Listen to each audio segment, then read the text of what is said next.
Hello and welcome to the Formation Lap as we wrap up a brilliant round in Perth and look ahead to the next round of the Repco Supercars Championship in Darwin. James Courtney was one of the stars of the show on Sunday in Perth, claiming BRT's very first podium ever in Supercars. You're my co-host today. Hey James, good to see you. Great to be here. Thanks for having me on board. Now tell me about the dust settling after what was an epic moment for you and for the team. Is it quite sunk in yet? Tell me about the celebrations. Well, it was amazing, Jess. I've had some pretty amazing moments throughout my whole career, and this, people ask you where you rate things, and for a third place, this is right up there. I'd say it'd be in the top 5, just with all the emotion, with what went on with JB and Tim, with the building of Cool Drive or BRT race team.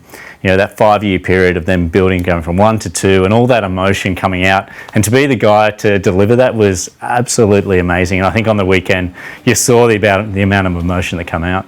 Okay, so let's go back to Sunday's race and this particular moment. Tell me what came into your mind when you heard the words safety car. Well, actually, before that moment, I wasn't blowing up on the radio, but I was sort of questioning why we're still hanging out. We should be thinking about pitting here. And Chris, my engineer, said, hey, we're trying to hang out for a safety car. And then as I came over the crest, I saw, I think it was Cooper Murray parked up there, and I was like, it's a safety car. So the boys were all pretty excited at that point. I knew that we were going to get a free pit stop, and with it being a full course yellow, you sort of get half the time. So I knew we were going to be right in the front. But then as I rolled out of the pit lane, and I saw we were 4th, I knew it was game on here, and then straight away onto with Chris, my engineer, asking about tyre life, who had pitted when, so you had a good idea of where everyone was. But yeah, it was the fire just kicked in. It's like someone threw fuel on the fire at that point, and I was ready for it. How long has it been since you actually felt like that, where you shot, but you were right at the top of the pack and you had to get your elbows out? Yeah, it's been a while. We've been sort of working pretty hard in the mid-pack there, and to have that fresh air, it was amazing. And then this moment, come down racing Ryan down, I knew I had to pass him quickly because his tyre life wasn't great. He had 10-lap older tyres. I had Cam behind me who was on 2-lap or 3-lap older tyres, so it was the closest sort of tyre match that I had, and Cam's a hard racer, so I knew I had to get past. And at this moment, I sort of backed Ryan back into this situation to try and get these guys to fight, to give me a little bit of a way to jump away. So it's I drew all 20 years experience of my supercar career for this very moment to bring this podium home for BRT. How fun was that though, to be dicing with 2 of the very best in our category, young guys coming through the ranks, particularly for Ryan Wood, who'd obviously celebrated his very first win in supercars just the day before, to sort of show them how it's done. Yeah, it was awesome because they're both hard racers. Like, I respect Ryan for how hard he races and so young and early in his career. Like, he'll go toe to toe.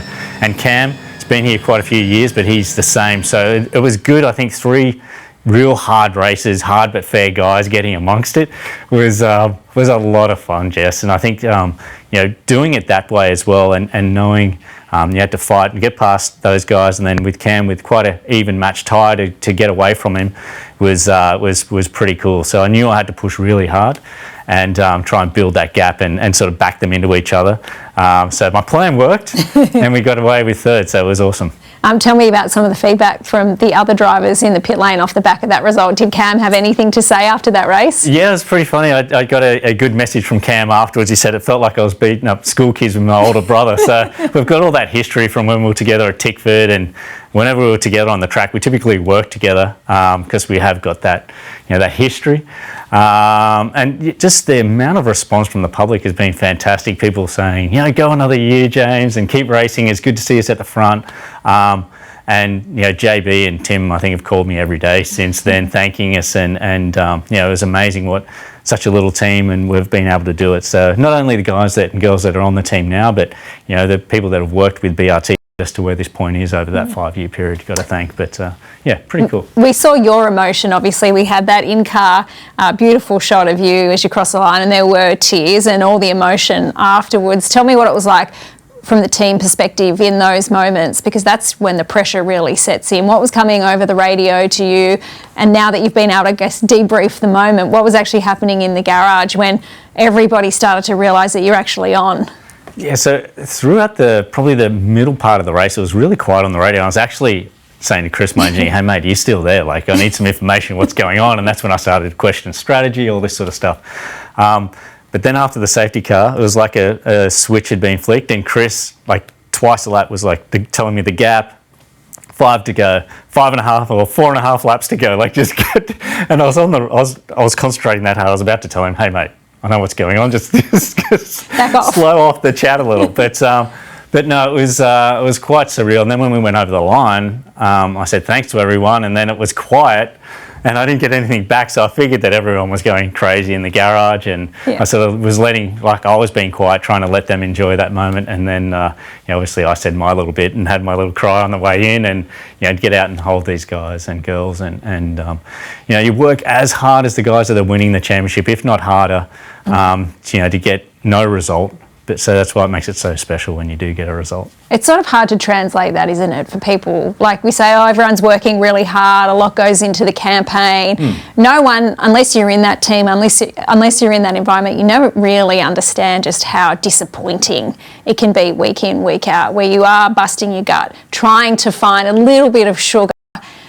The enormity of that moment for that team. Tell me what the difference is going to be for the rest of the season off the back of that result. Yeah, just coming out of that, like it's, we're putting in the same hours as everyone else, but you get nothing at the end of it. So to get that result, sort of everyone will go into Darwin now with a bit of wind under the sails, under their wings, and already the communication within the team, everyone's sort of a lot more upbeat. The car prep, everyone sort of comes in. They prep the cars in Perth. All the boys and girls are back in Melbourne now, but some of them are going up to Darwin for a holiday. But just even that little prep, everyone was upbeat, and there's the group text chat was going crazy. But just that little bit of confidence, where everyone, like we said, everyone's sort of putting in that hard work, but you're not getting the results, so you're getting knocked around a bit. With your confidence, but for the engineering side of things, for those guys, I think to win the way we did with it being very strategically, for Chris the engineer was a big, and Em, the two that worked the strategy, and also Mike, that was a big win for those guys and for their confidence. And now going into the race on the weekend, or when we get to Darwin, they'll have a lot more confidence in their calls, and it's just a bit more reassurance that we all like success and to have someone tell us we've done a good job, but when you actually come home with a trophy, it gives you that much more confidence, and you believe in yourself. But for everyone else to see that you can achieve it as well is internally it sort of releases a big valve. And I think a lot of after the race, like we saw with Ryan when he won, and with my result, a lot of it is relief. When you're sort of, because you can get that result, but it's relief that we've actually done it. There's that valve's gone. We're all happy, up and about, wind in our sails, we'll be off. Yeah, there were so many great storylines from the weekend in Perth. Brock Feeney dominating, doing a really good job was one of them, but I think Ryan Wood probably takes the cake in claiming his very first pole position in supercars, and also going on to then take his first race win. I know you've gotten to know him. We all have. He's a great character. From your point of view, did it feel like this result had been brewing for some time? Because it was really obvious to see when he came back into the championship this year. I think he said he's dropped 15 kilos. He was looking much sharper, more focused, feeling more confident. Just felt like it was a matter of time before this was going to happen. What is it like from your perspective? Yeah, for sure. I think he's an amazing talent. Hats off to WAU for finding him, because he's a huge name in our sport in the future. Not only the way he presents himself, he's so personable, but also on track, he races hard, grabs it. He's like I said before, he's not afraid to get behind and sort of have a bit of a touch, and someone who you see really enjoys what they do, and that's always really cool to see. And look, I'm surprised it hasn't happened earlier for him. He is really good. I think it's an interesting dynamic now in the team there, because it is a bit of an Oscar Piastri sort of Lando sort of setup, where Chaz has been the main guy, and arguably over the last 3 rounds, Ryan has outperformed him. The results mightn't have been there with failures and things like that, but his speed has been so good. His attitude's great. Obviously, the team's going strength to strength. I think it's going to be an interesting end to the year, and I think he's only going to get better. And like with us, with our engineers, that relief valve's gone, and that's going to be the same for him. So he's probably going to take another step, and I think he's only going to get better from here. How's the emotional roller coaster that he rode on the weekend? I mean, you know that better than anyone, to have the elation of the pole, then go on and convert it to your very first race win, then to have a mechanical failure, then to get caught up in all that drama with James Gotti, because he had great pace right throughout the course of the weekend but couldn't make those results translate.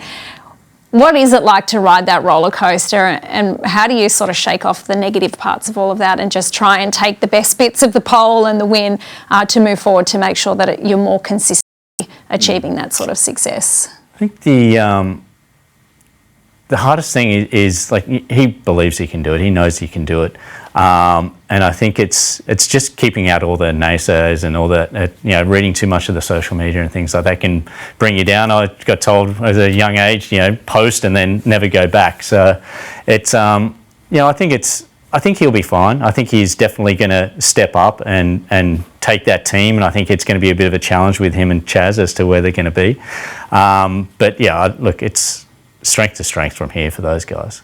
We saw a bit of a shift in the championship off the back of the round in Perth. Brock Feeney shored up his lead over his teammate Will Brown. The conversation around all of this is going to shift now, though, because previously it's been all about the leader and the gap. Now it's about who's going to make it into the top 10, because we've only got 3 rounds of the Sprint Cup left. So the name of the game is to try and be in the 10 to buy a ticket through to the finals. So it's all about the bubble, those that are sitting right there on the edge. You're currently in 16th, so your result on the weekend's bumped you up. Just a couple more good results, James. You could be in the 10. Tell me about how that changes the complexion of the mid-pack when there's a little bit more desperation and not necessarily a whole heap of time to get things done. Yeah, Jess, we're getting towards the point where it's do or die for this championship. So the mid-pack's wild as it is. Like, it's craziness when you're in there in the start of the race, and you can see with the young guys, they get spat out the back because it is hell for leather.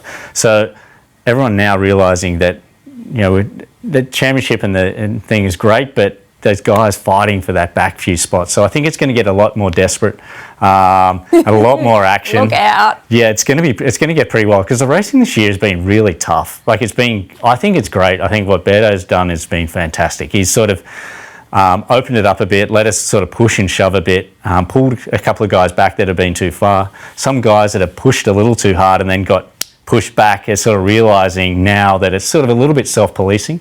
Yeah. So I think the racing has been fantastic, and we've only got 3 rounds left where we can sort of fight to get into that that next stage of the championship. So it's going to be interesting, and the points are very, very tight. So not only the guys from me 16th to 10th trying to get in, but the guys from 10th to 8th trying to stay in, or 10th to 6th trying to stay in as well. So it's going to be I think you'll probably see a lot of interesting strategies as well, with teams maybe trying to stay out longer than they would, hoping for safety cars, and because you're sort of getting to the point now where there's no point sort of not throwing everything into the wind and having a big call. So it's look, I think it's going to be great. I think it's going to really spark up these next few rounds, and especially I think at Ipswich, if you're going to Ipswich and you're sort of between 9th and 12th, it's going to be nuts. So it's I'd love to be amongst it, but it's a new dynamic, an interesting dynamic for us. Yeah. So it's I think it's going to be fun. I guess the other part of the conversation too is the teams championship. Red Bull doing a great job, and they're well out in front. But the live pit lane has worked in your favour, so you've gone up a couple of spots.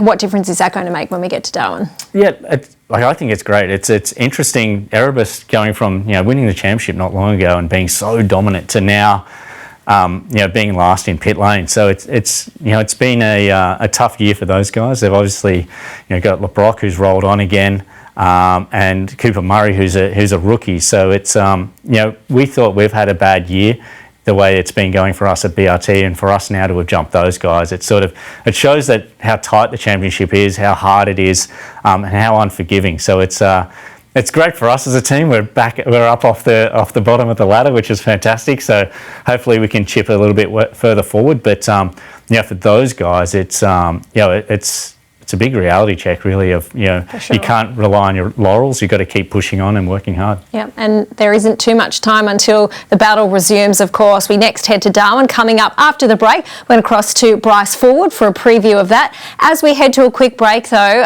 here's a feature story that we're going to run in our coverage across the weekend in Darwin. We sit down with Bathurst legend Greg Murphy to find out a little bit more about his mentorship of Ryan Wood and what he's loved about the supercar season so far.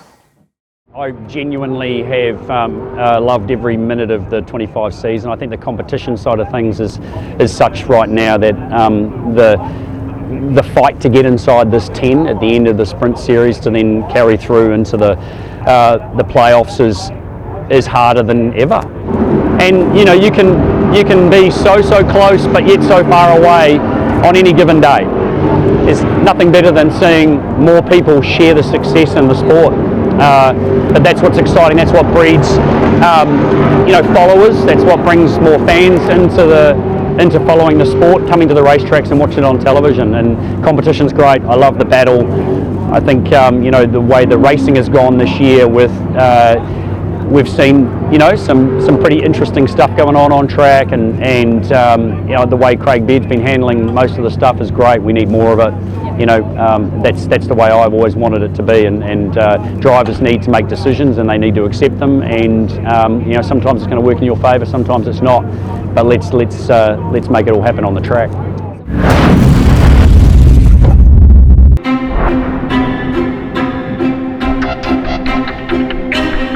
In a season with a whole lot of new, the Repco Supercars Championship is pulsating. A brand new supercar era begins at Sydney Motorsport Park. The new tyre, new formats, new faces have all paid dividends. Unbelievable! The racing has been red hot. The battles never better. Matt Payne, you are the man! On any given weekend, anything is possible. Take a bow, James Courtney. 8 different pole sitters, 7 different winners, 13 different drivers on the podium. And we aren't even at the halfway point of the season yet. The fight for the top 10 has never been tighter, and with finals on the line, it's time to up the ante as the rookie charge continues. Ryan Wood is a supercar race winner in Western Australia. Who else will join the winner's circle? James has got a boost mobile pole. What will it take to reel in the championship leader? Nice job, Rockford. Perfectly done. It's time to turn up the heat in the top end. This is the perfect winter cure. This is the better Darwin Triple Crown. Welcome back to the Formation Lap. The championship has never felt more wide open. On any given day, there's opportunity for anyone to win, and I think that's down to the formats that we've been running this year. James Courtney, it'll be the same in Darwin as it was in Perth. 2 sprint races on the Saturday and then a longer 200-kilometre race on Sunday. How have you enjoyed the formats, and what difference has it made to, I guess, the results and the success that we've seen from so many? Yeah, I think it's been great, Jess. I think introduction of the 2 different tyre compounds, I think it's been great because the setup's quite different, not massively, but it's different between the two, and the way the characteristic of the tyre, how it degrades, is very different. So you can't sort of, previously we sort of learnt and you sort of end up copying each other as the weekend goes on, but because we got, you know, those different compounds on the Saturday, and then we could reuse the first compound on the main race, but for a longer run on the Sunday, it's sort of, you can't just roll out the same strategy. So it's, I think it's been great. The racing, we've found cars that, you know, everyone sort of, the grids have swung quite a bit between the 2 compounds as well. So it's, yeah, it's been fun. It's an interesting dynamic for the engineers as well. I'm sure as we get further into as the season, we'll probably, as teams, understand what changes we have to make between the two compounds. But that new Super Soft is still quite challenging. Yeah, it's been a really interesting story to tell so far this year. I don't know that anyone has quite nailed it yet consistently, which I think is what's made it really exciting. Let's bring Bryce Fullwood into the conversation now. The local Darwin boy will be looking forward to heading north to thaw out for the winter. He's on the line. Hey, Bryce, I'm interested to get your thoughts on how you've enjoyed the format so far this year and whether you feel like you've quite unlocked the secret to the Super Soft and the soft and changing back and forth on the weekend.